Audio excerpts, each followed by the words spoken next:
तो कहानी है, मैं लोनी गया था जी सर। ऐसे ही घूमने। हाँ 3 महीने रहा। तो वहाँ रह के मैं छोटा मोटा काम कर रहा था, जैसे कि बाज़ार से सामान ले आना, सब्ज़ी वब्ज़ी इस टाइप से। तो एक दिन दीदी ने कहा कि ये ले पर्चा और ये वाला सामान लेके आ जा।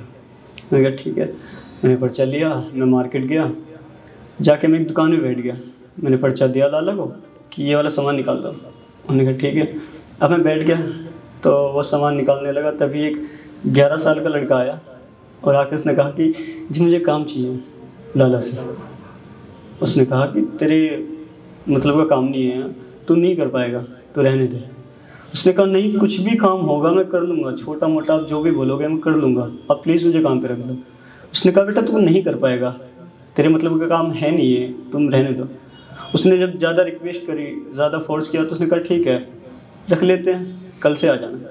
उसने सोचा कुछ ना कुछ तो करेगा, ठीक है कल आ जाना। अब वो लड़का कहने लगा कि मुझे एडवांस में कुछ पैसे चाहिए। उसने कहा यार तू अब तक काम पे भी नहीं आया, रिक्वेस्ट पे तेरे को रखा जा रहा है और तू एडवांस में पैसे मांग रहा है, नहीं मिल पाएंगे। उसने कहा प्लीज़ एडवांस में पैसे दे दो। कह रहे तू रहने दे, तू काम पे भी मत आइयो कल से, तू जा। अब वो मुंह लटका के चला गया। मैं देख रहा था ये सब कुछ। लाला कहने लगा कि बड़े ठग किस्म के लोग होते हैं, इतनी चालाकी से ठगते हैं कि किसी को पता भी नहीं चलता। मैंने कहा हाँ ठीक है ठगते होंगे। अब वो लड़का सामने वाली दुकान पे गया, वहाँ भी जाके उसने ये कहा कि मुझे काम चाहिए। उसने कहा नहीं रहने दे, नहीं होगा, तेरे मतलब का काम नहीं है। उसने कहा प्लीज़ मुझे काम दे दो, लेकिन सामने वाले ने गालियाँ दी उसे, गालियाँ दे के भगाया, नहीं है काम तेरे मतलब का, दफ़ा हो जाए। उसने कहा कि ठीक है मुझे इतने पैसे दे दो ताकि मैं अपनी माँ को खाना खिला सकूँ। उसने कहा यहाँ भंडारा खोल रखा है मैंने, जो मैं तेरे पैसे देता फिर चल दफ़ा हो जा। अब उसे निकलना पड़ा दुकान से और निकल के ऐसे ही चुपचाप चलने लगा। सर्दी का मौसम था, नेकर पहने हुआ था, नेकर और शर्ट के ऊपर एक फटा हुआ सा वो पहन रखा था स्वेटर। तो मैंने सोचा कि चल यार देखते हैं क्या स्टोरी है।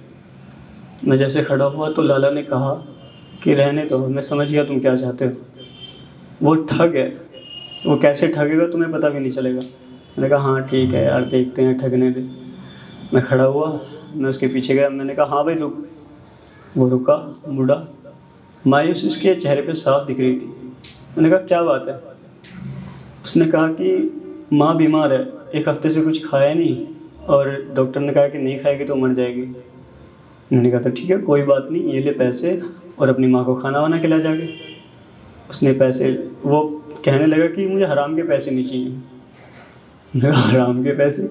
मुझे गुस्सा आया पहले तो कि यार हम कमा रहे हैं, ये बोल रहे हैं हराम के पैसे। मैं कौन कह रहा है तुझे हराम के पैसे।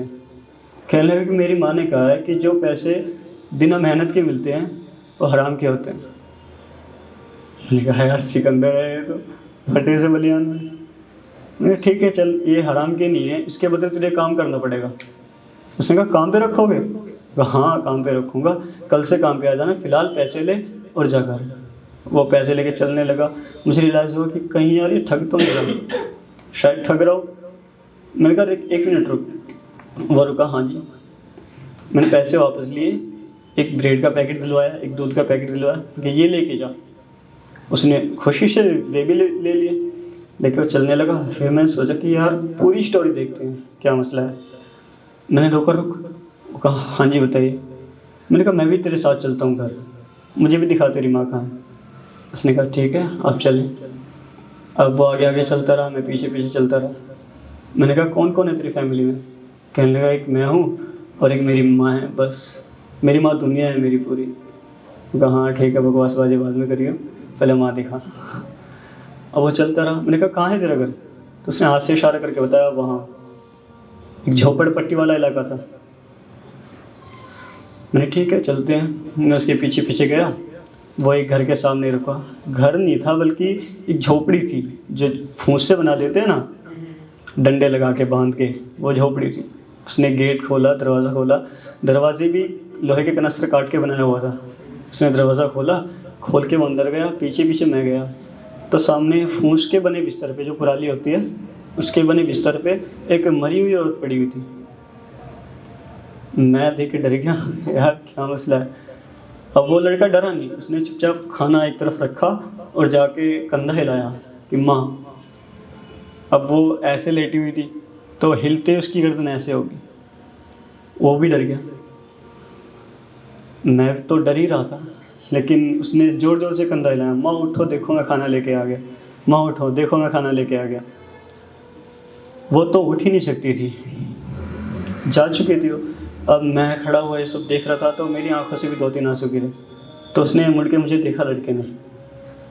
वो देख के कहने लगा कि बाबूजी कुछ नहीं हुआ, माँ तो खाली मजाक कर रही है, देखो अभी उठेगी और मेरे साथ खेलने लगेगी, देखो मुझे गले लगा लेगी अभी।